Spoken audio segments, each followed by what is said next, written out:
Humildemente, de crer.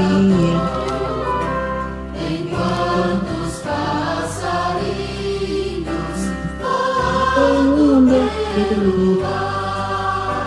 entoam seus louvores, eu eu ergo meu cantar.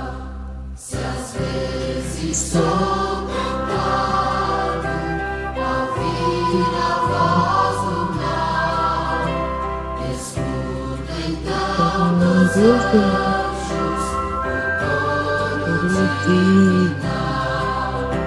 Eu canto em voz mais alta que a voz do Criador. E nesse mesmo instante renovo meu vigor. Nas horas de tristeza, nas lutas de dor, nos dias de saudade de eterno lar de amor. eu ouço a natureza Feliz feliz e em suplicar, e sinto da harmonia a paz me confortar. é lindo, né, É filho? lindo esse hino.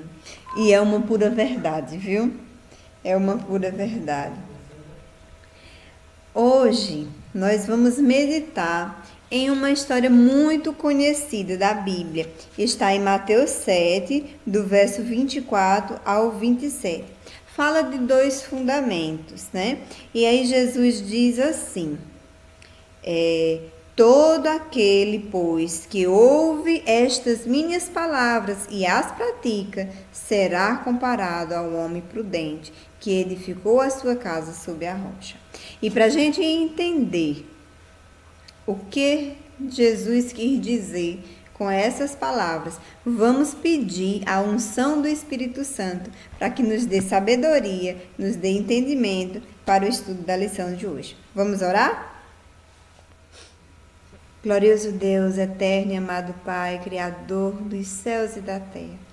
Obrigado, Senhor, porque Tu nos ama, nos protege, supre todas as nossas necessidades, mesmo sem merecermos. Hoje, Senhor, é um dia abençoado. O santo dia do Senhor inicia mais um sábado. Para louvar e engrandecer o Teu santo nome, estamos aqui, Senhor, e Te suplicamos a Tua presença em nossas vidas. Que o Deus Espírito Santo nos dê sabedoria e entendimento para compreendermos, Senhor, as Tuas verdades e os Teus planos para as nossas vidas.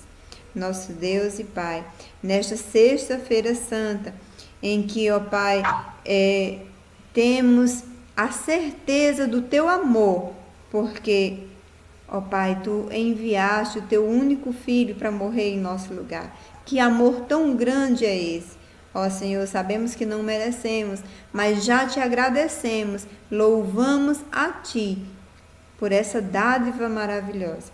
Que a Tua graça seja eterna em nossa vida. Sela-nos para o Teu reino, a nós e a nossa família, segundo a Tua maravilhosa bondade e misericórdia. Te suplicamos em nome de Jesus. Amém. Minha Deixa eu amiga, pegar minha Bíblia. meditar. Olha, eu ganhei essa hoje, ó. No Ai, que sorteio. maravilha, coisa linda. Eu vou Amei. presentear alguém. Muito bem. Certo. Eu vou ler, vamos fazer o seguinte, eu leio um verso, eu vou ler o 24, você lê o 25, tá certo? Cristo diz assim: todo aquele, pois, que ouve estas minhas palavras e as pratica, será comparado a um homem prudente que edificou a sua casa sobre a rocha. O 25. Caiu a chuva, transbordaram os rios, sopraram os ventos e bateram com força contra aquela casa. E ela não desabou, porque tinha sido construída sobre a rocha. Amém. O verso 26 diz assim: e todo aquele que ouve estas minhas palavras e não as pratica, será comparado a um homem insensato que edificou a sua casa sobre a areia. O que acontece com esse homem? 27. Caiu a chuva, transbordaram os rios, sopraram os ventos e bateram com força contra aquela casa. E ela desabou, sendo grande a sua ruína. Agora a gente vai analisar verso a verso dessa história contada por Cristo. Nessa história, Jesus fala de dois homens. E aqui, quando ele coloca a figura do patriarca da família, ele está fazendo analogia a toda a família, aquela casa. Então, o que a gente percebe é que esses dois patriarcas, esses dois senhores, né? Essas duas famílias, eles ouviram a mensagem do Senhor. Ele diz assim: todo aquele, pois, que ouve estas minhas palavras. Então, tanto o primeiro quanto o segundo ouviram a palavra de Deus, ouviram a mensagem verdadeira, né? Porém, apenas ouvir é bom, mas ouvir apenas não é suficiente. Porque aqui os dois homens ouviram a mesma palavra. Cristo diz que ouve estas minhas palavras. Então, tanto o Senhor que teve a sua casa derrubada, quanto o Senhor que teve a sua casa firmada, ambos ouviram a mesma mensagem, ouviram a palavra de Deus. Acontece que, como eu falei antes, ouvir apenas não é suficiente.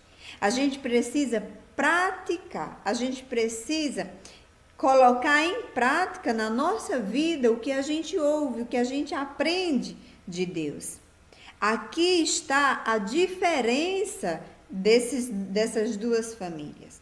Uma apenas ouviu, mas talvez não colocou em prática, talvez não deu tanta importância, talvez deixou para depois, talvez deixou para amanhã, e não colocou em prática. Quando eles não colocaram em prática, o que aconteceu? O fundamento da vida deles se tornou frágil, né?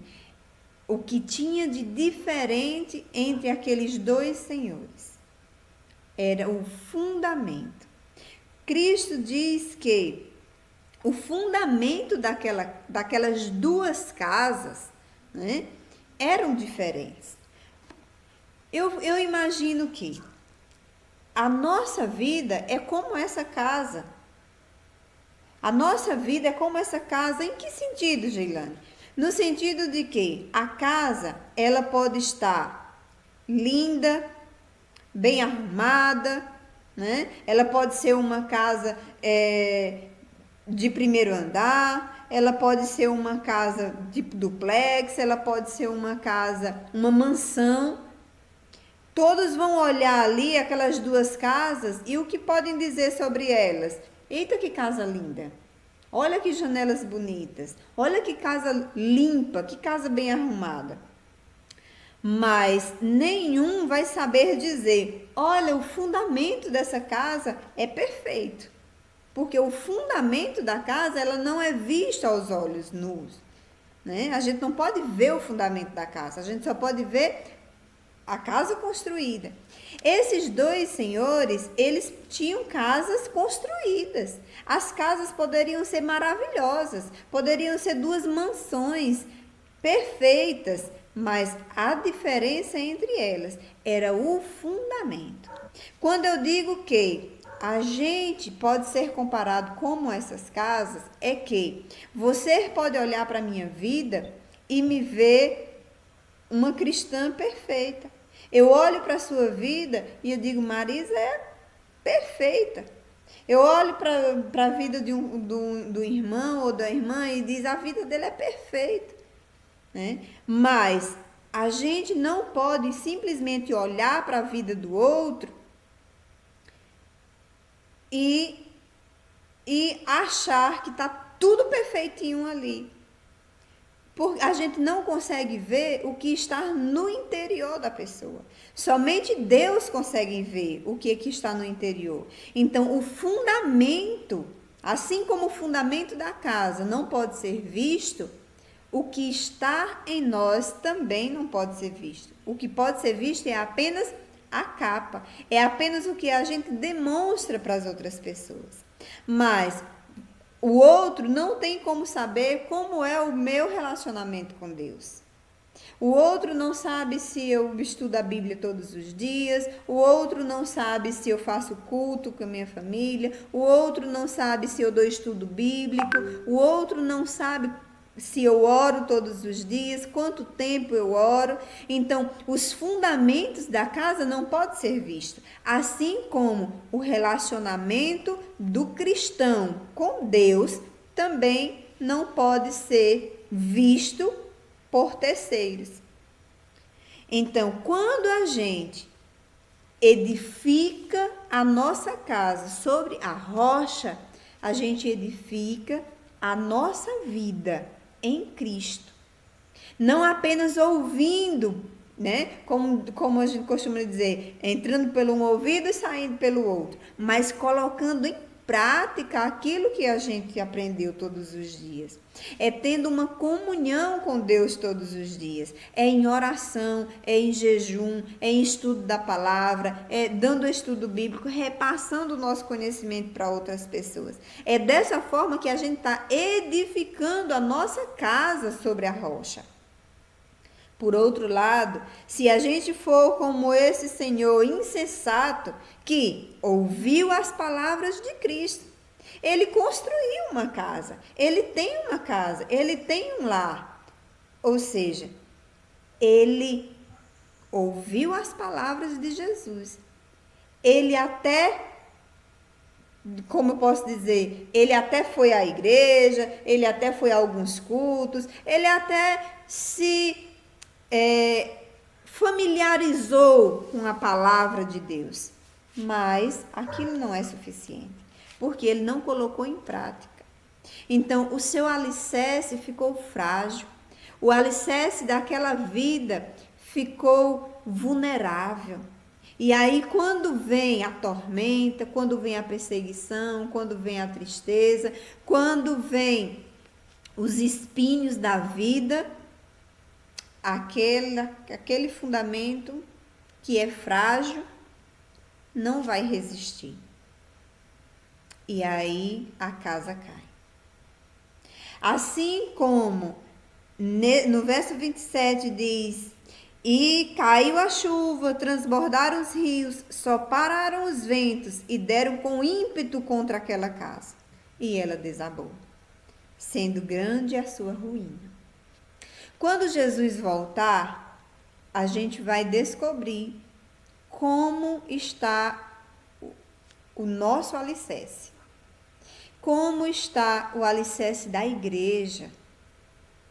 E muitas vezes, aquela pessoa que a gente admira muito, muito, muito, a gente vai olhar de um lado do outro e vai ver que o alicerce era apenas areia.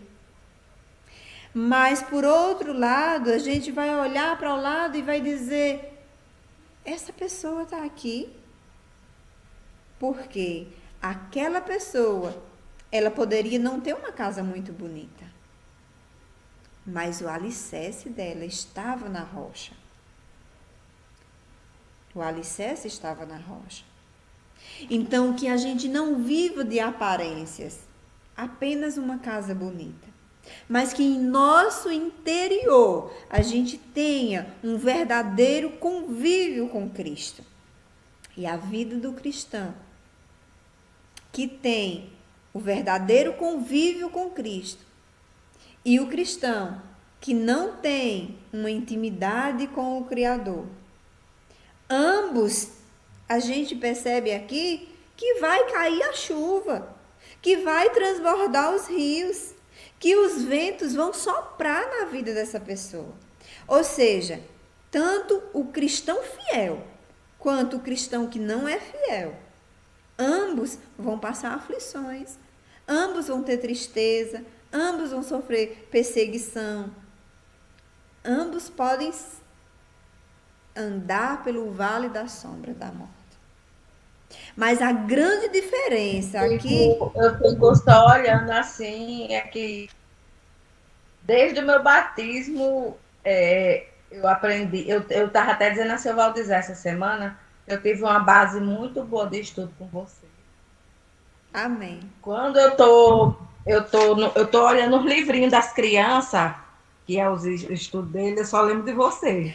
Porque, tipo, você ilustrava para mim, assim, sabe? Bem...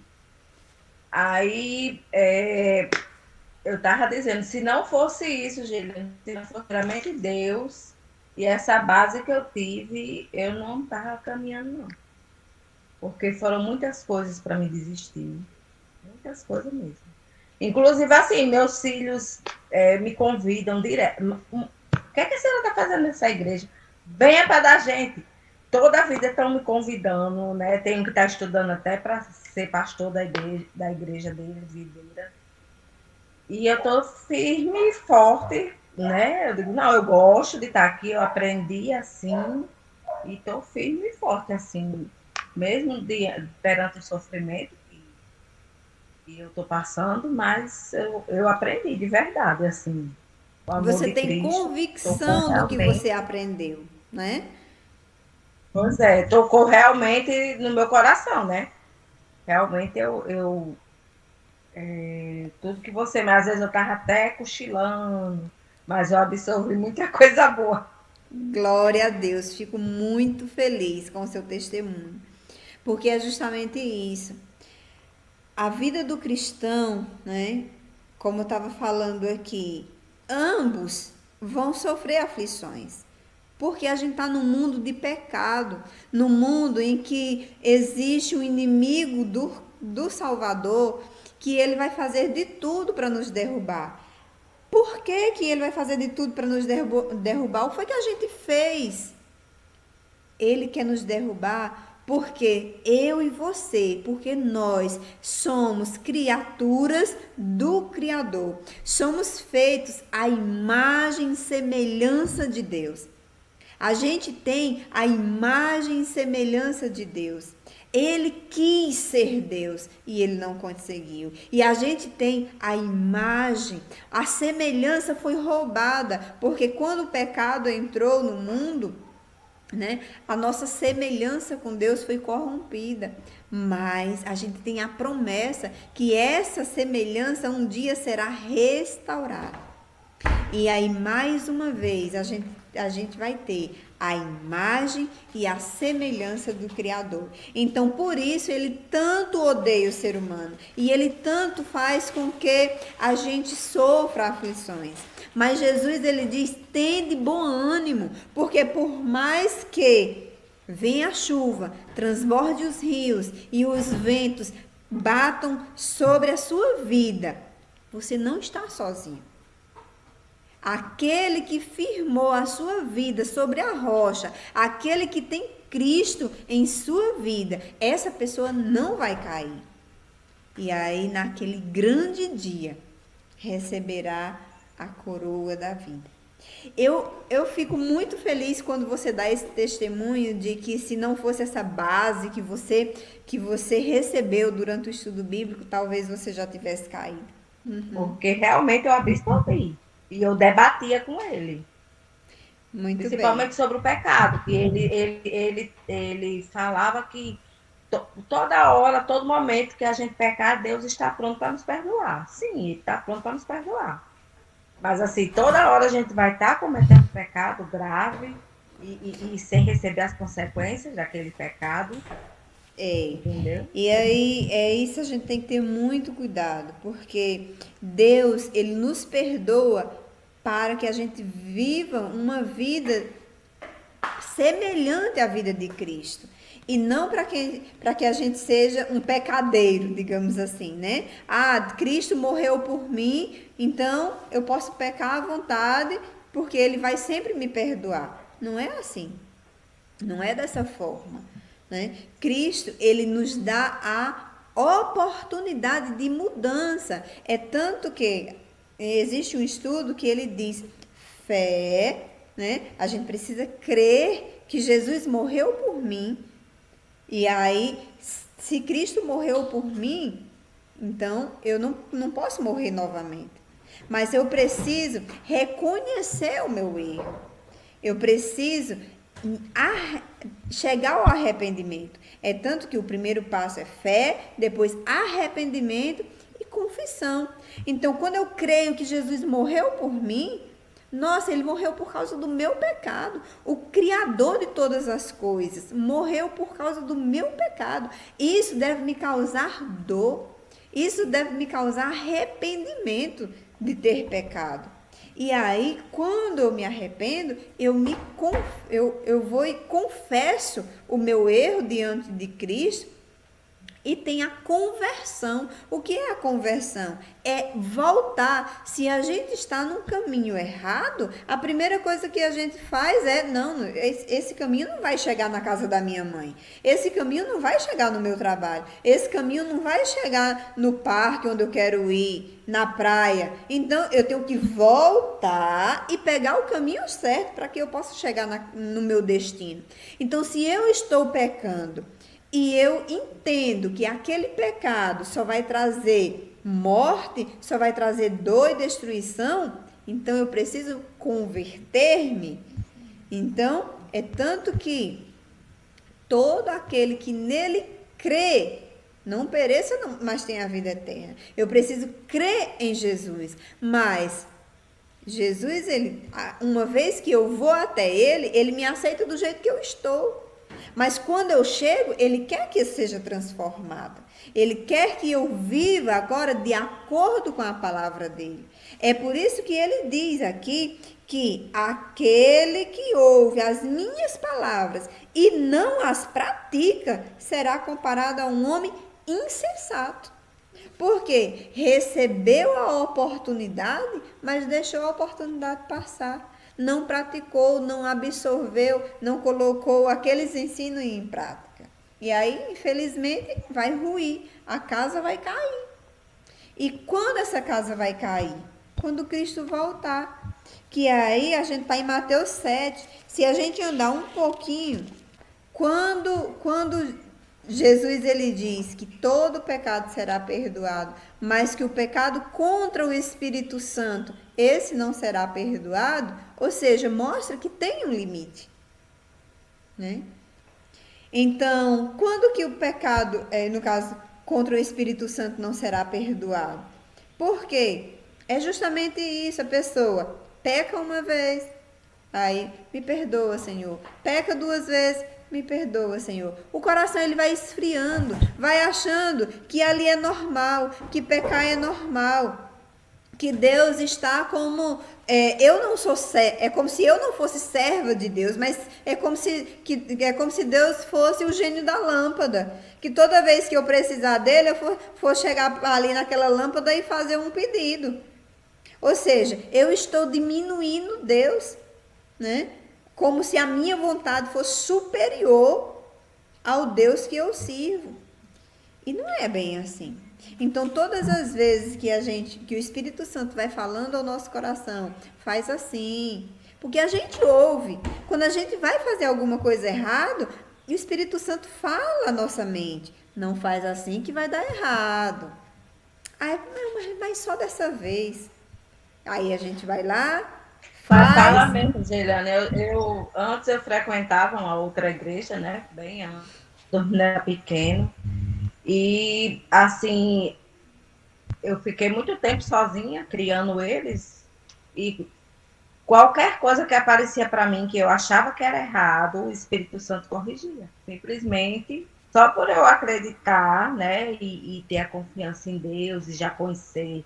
Não conhecia completamente, mas conhecia alguma coisa da palavra de Deus. Então, assim, eu já percebia que estava errado e eu já não queria para mim. Tá vendo? Eu já tinha passado tanta coisa que eu já não, Tá vendo? É isso não dava. mesmo. O Espírito Santo, ele fala. Quando a pessoa está sendo sincera, está sendo verdadeiro, o Espírito Santo, ele fala aos corações, ele fala à mente da pessoa, ele vai guiando. É tanto que a palavra do Senhor diz que Deus não leva em consideração o tempo da ignorância. Então, a gente vai ser julgado pela luz que a gente tem. Se na luz que a gente está sendo sincero, está sendo verdadeiro, está sendo honesto, né? Deus vai nos julgar pela luz que tem. Agora, se a gente tem uma luz, a gente tem uma verdade e a gente não segue aquela verdade, se a gente conhece a palavra do Senhor e a gente não segue, aí a casa um dia vai cair. Então, a mensagem de hoje é para que a gente seja honesto com a gente mesmo e a gente seja honesto para com Deus. Se existe alguma coisa em nosso coração, em nossa vida, que a gente ainda não conseguiu, né, que a gente seja honesto para Deus e diga para Ele em oração: Senhor, eu estou falhando nisso. Eu não estou conseguindo. Sozinho eu não vou conseguir. Ajuda-me que essa área da minha vida também seja firmada na rocha. Né? E com certeza o Espírito Santo vai trabalhar na nossa vida e vai fazer com que aquilo que está fazendo com que a gente deslize, que está fazendo com que a gente caia, seja firmado na rocha que é Jesus, nosso Salvador. Amém por isso? Então vamos orar. Alice também quer orar, né? Vamos orar aqui então, nós três. Vamos orar. Oremos. Senhor Deus Criador, Pai amado, obrigado, Senhor, pela Tua palavra. Obrigado pelos Teus ensinos, Senhor. Ó Pai, te suplicamos neste momento que o Deus Espírito Santo trabalhe em nossa vida, em nossa mente, em nosso coração, em nosso lar. Que a cada dia sintamos a vontade, a necessidade de aprender mais de Ti. E, ó Pai, não somente ouvir a palavra, não somente ler, não somente aprender, mas que a gente venha colocar em prática os teus ensinos, porque tudo que o Senhor nos pede, Senhor, é maravilhoso, é bom e é perfeito, é para o nosso bem e para edificar a nossa vida. Que a nossa vida, a nossa casa seja edificada sobre a rocha que é teu Filho Jesus, o nosso Salvador. Fica conosco, nos livra de todo o mal, guia a nossa vida e a nossa família, sela-nos para o teu reino, Senhor. Que este sábado seja para honrar e glorificar o teu santo nome. Fica conosco, é o que te suplicamos e já te agradecemos, no doce nome de Jesus. Amém. Amém. Amém. Coisa boa. Obrigada por ter vindo. O meu sábado já ficou melhor com a sua companhia. Não, eu já estava só pensando, porque foi hoje, o PG não foi aqui, né? Foi na igreja. Foi por conta da Semana do Calvário. Eu estava só pensando, chegar lá não vou mais nem conseguir assistir. Tá, então, Mas aí deu certo. Deus estava preparando então essa mensagem para nós. Eu costumo Continue dizer, orando. amiga, que a gente que repassa a mensagem, quando a gente ora e pede a Deus uma mensagem, Ele dá a mensagem primeiro para a gente. Então, a gente precisa, né, meditar. Por que Deus me deu essa mensagem? Por que ele pediu que eu repassasse essa mensagem? Eu sei que as pessoas que vêm precisam dessa mensagem, porque Deus trouxe essa mensagem para a pessoa. E eu que estou passando, a responsabilidade ainda é maior, porque Deus deu primeiro para mim, né? Então eu preciso colocar em prática e repassando para você, que Deus nos dê sabedoria para que a gente realmente coloque em prática tudo que a gente já aprendeu até aqui dele. E que a gente tenha convicção do porquê que a gente escolheu servir a Deus. Por que a gente por que a gente escolheu servir a Deus na igreja adventista e não na igreja A ou na igreja B, na igreja C. Que a gente tenha a convicção do que tem aqui na palavra de Deus. Dos pilares, a gente teve uma lição que falava sobre a igreja verdadeira e os pilares que a igreja verdadeira precisa ter. Então, se a igreja A não tiver um desses pilares, ela vai cair. Se a igreja B não tiver 7, mas não tiver os 8 pilares, ela vai cair. Entendeu? Então a gente precisa conhecer quais são esses pilares, né? Para que a gente tenha a convicção de que a gente está na igreja certa, na igreja verdadeira. Porque quando Jesus diz que vem buscar a igreja, ele não diz as igrejas, ele diz a igreja, é uma só, né? O inimigo foi que veio criando muitas doutrinas para que as pessoas realmente fiquem perdidas e não encontrem a igreja verdadeira. Mas o que me conforta é que Jesus, ele diz que ele tem ovelhas em vários apriscos. Ou seja, ele tem ovelhas em várias igrejas. Então, a igreja de Cristo sou eu e é você. Não é a placa da igreja, mas somos nós, de acordo com a palavra dele. Se a gente segue o que está na palavra dele, a gente está na igreja verdadeira. Agora, mesmo eu crendo que a igreja adventista é a igreja verdadeira, porque ela cumpre todos os pilares bíblicos, pode ter pessoas erradas dentro da igreja, né? Porque o joio cresce junto com o trigo. Eles só vão ser diferenciados no dia da colheita. É que o joio vai ser queimado e o trigo vai para o celeiro. Então, existem pessoas erradas dentro da igreja adventista? Existe. Mas a igreja é a igreja verdadeira. E a gente precisa ter convicção, porque é a igreja que tem todos os pilares que a palavra de Deus exige que tenha.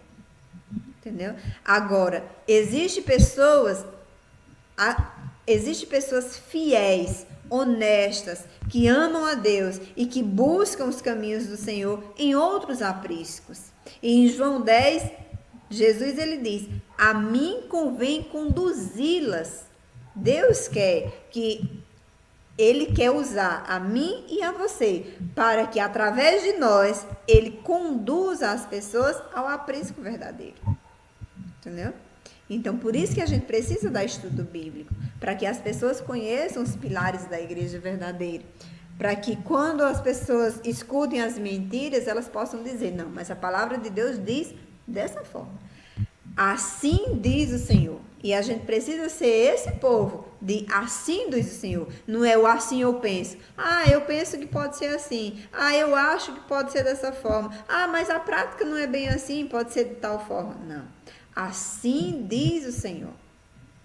Porque quando Cristo foi tentado por Satanás no deserto, ele não diz: mas eu acho que eu posso comer só um pedacinho de... eu acho que eu posso fazer... Não, ele diz: assim está escrito. Ou seja, ele usou a palavra de Deus. Não é o eu acho, não é o eu penso, mas é o assim diz o Senhor. Muito obrigada, amiga, por sua presença.